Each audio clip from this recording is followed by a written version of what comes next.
Olá pessoal, para quem não me conhece, me chamo Jonas de Gaô, tenho 36 anos, sou casado com a Letícia há 10 anos, temos uma filha que se chama Rafaela, que tem 7 anos, sou ex-jogador de futebol profissional, sou presidente da Frente Permanente do Combate ao Racismo do CIAPERGS, estou como pastor na Igreja Batista Vidas Restauradas, estou como assessor parlamentar da deputada estadual delegada Nadine.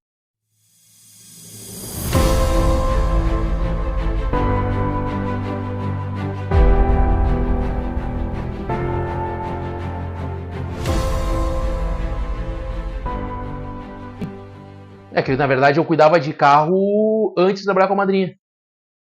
Eu comecei a cuidar de carro e trabalhar em feira, em coisa ali, tudo pequenininho, novinho, com 6, 7 anos.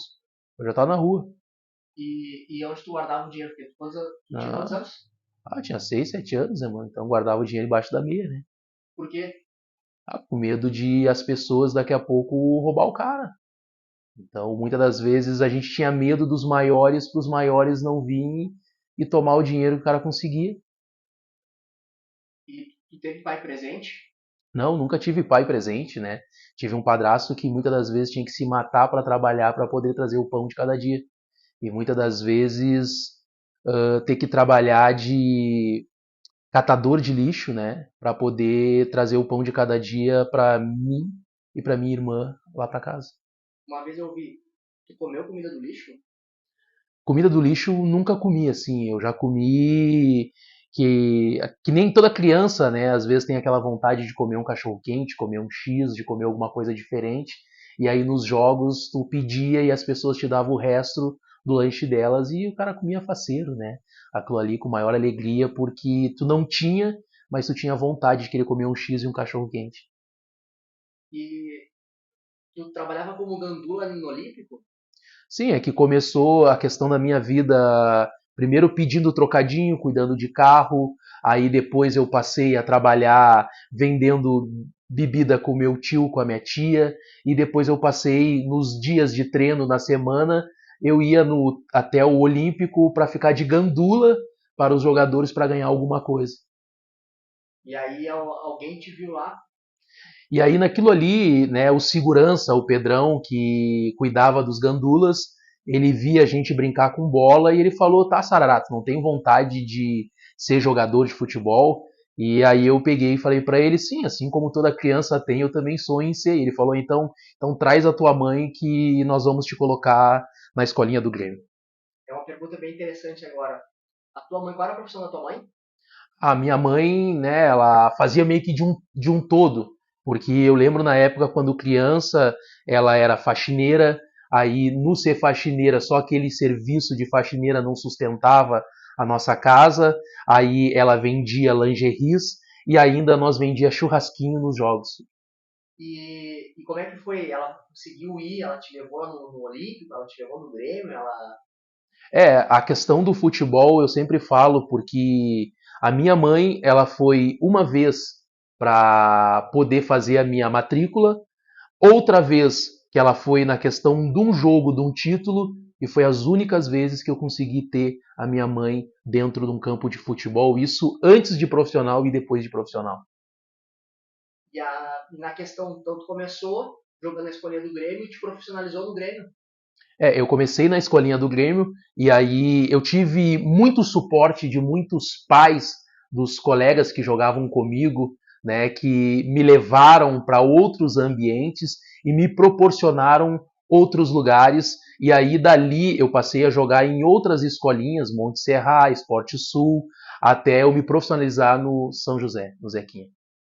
E tu chegou, tu é da Cruzeiro, né? O complexo da Cruzeiro ali, atrás do postão mais claro, né?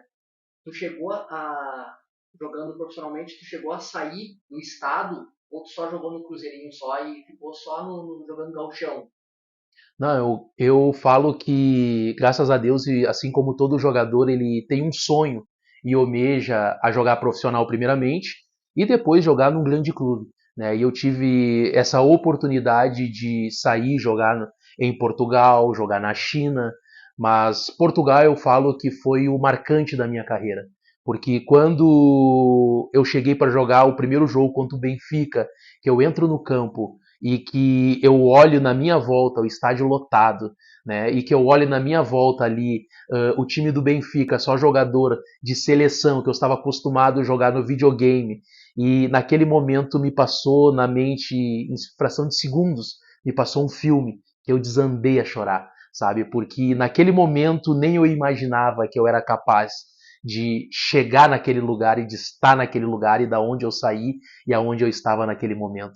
E naquele momento eu falo que ali mudou a minha vida, porque a partir daquele momento eu passei a entender que eu não sou superior, mas eu também não sou inferior a ninguém. E que às vezes só a diferença é o lugar que nós estávamos e o lugar que nós passamos a estar. E aí tu jogou no Portugal e da onde veio? Tu já fazia as ações sociais já no meio quando tu jogava ou tu veio depois? Como é que foi? Aonde que entrou a ação social? O Jonas de Gaô com a ação social? Sabe que quando a gente fala de ação social, eu me lembro quando criança um sonho. Porque eu cresci muitas das vezes comendo num centro comunitário da Cruzeiro, o qual nós ia pela comida. E a partir da comida, nós passamos a ter relacionamento com pessoas que nos mostraram um outro caminho de vida. E ali eu sempre tive o sonho de pequeno de ser jogador e de eu poder, com um jogador geralmente ganha dinheiro, e poder ter um trabalho social, porque eu sempre vi e senti na pele que o que faltava e o que falta para muitas crianças nas comunidades é oportunidade e alguém que mostre um caminho para essas pessoas. Então, a questão do trabalho social, quando eu passei a ser jogador e ter uma condição melhor, eu tive vontade de poder ajudar de alguma forma, mesmo não tendo uma estrutura daquela da forma que eu queria, mas eu sei que um dia nós vamos chegar. Então, eu passei a ajudar, e isso é uma das coisas que me motiva, porque eu falo para as pessoas, só sabe a dor quem um dia passou. Quem passou fome sabe o que é não ter o que comer. Quem um dia passou necessidade e dificuldade sabe o que é passar dificuldade e passar necessidade. E aí a gente passa a não julgar, a gente passa somente a ajudar. E, tá. E aonde que entrou a questão da política? Porque tu é atleta e vê a política, que hoje tu é assessor parlamentar delegado na DIRI. A questão política, eu vejo que eu, muito tempo, fui leigo, ignorante em conhecimento político. Mas o momento que eu vi que é difícil fazer ação social, porque muitas das vezes a gente depende de recurso, depende de apoiadores, depende de ajuda.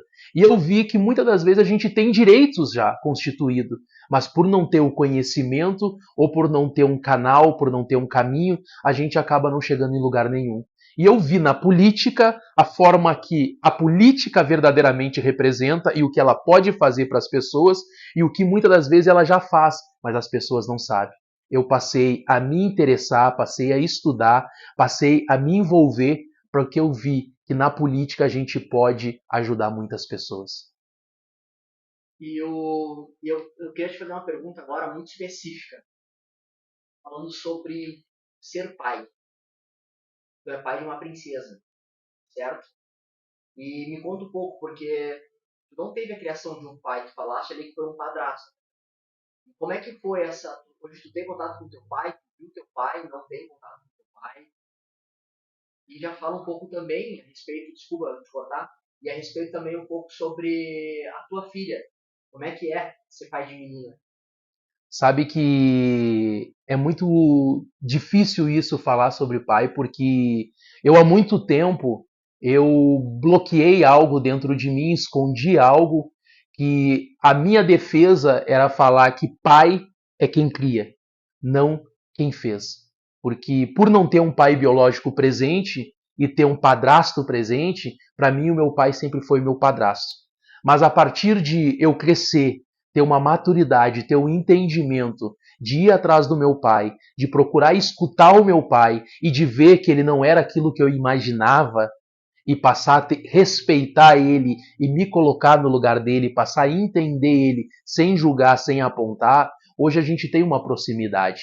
E hoje eu chamo ele de filho, chamo ele de pai, né? Hoje eu reconheço que eu sou filho dele, né? E a partir disso, eu hoje recebi, né, há 7 anos, uma bênção de Deus. Porque aquilo quando criança eu não queria que fizesse para mim porque eu sabia como era essa dor. Eu sempre falei que o dia que eu tivesse a minha filha ou o meu filho, eu ia querer ter a minha família da melhor forma possível e não ia querer que a minha filha ou o meu filho passasse por aquilo que um dia eu passei, porque eu sei que não é fácil, e eu sei que é doloroso, e eu sei que é muito difícil, e eu sei que nos prejudica em muitas coisas. E aí, hoje, com a minha filha, eu passei a entender o que é o amor de um pai para uma filha. Hoje eu falo que o pai, ele faz de tudo para dar o melhor para o seu filho. E hoje eu procuro viver em função da minha filha. Hoje eu luto, eu me posiciono, não por mim, mas pela minha filha. Porque a escolha e decisão é minha e sua, que somos pais. De hoje se posicionar para que amanhã o nosso filho possa ter um futuro, um mundo, uma cidade, um estado melhor. Está diante de nós, não deles, porque hoje eles não podem ainda se posicionar, mas nós podemos por eles. Ô Jonas, eu ouvi, né, acompanhando tuas redes sociais, que tu é o criador do projeto Empatia mais Respeito igual Amor. Da onde surgiu esse nome, esse termo, empatia mais respeito igual amor? Esse nome surgiu um dia, né, eu na pandemia, o qual muitas pessoas usaram a situação da pandemia para querer aparecer e para querer tirar proveito, né, da dificuldade, da tristeza e da desgraça de muitas pessoas. E aí eu estava em casa pensando o que eu podia fazer para colaborar e ajudar. E aí me vem o que o mundo mais precisa hoje é de empatia, que nós devemos nos colocar no lugar das pessoas. O mundo precisa de respeito e o mundo precisa de amor. E aí eu pensando, eu analisando, eu refletindo, empatia, respeito, os dois juntos geram amor. E por isso que surgiu esse projeto e nós procuramos fazer a diferença, não com palavras, mas com ação. E o nosso propósito é entregar para as pessoas, através de uma ação, o amor. O que importa é o amor, empatia mais respeito.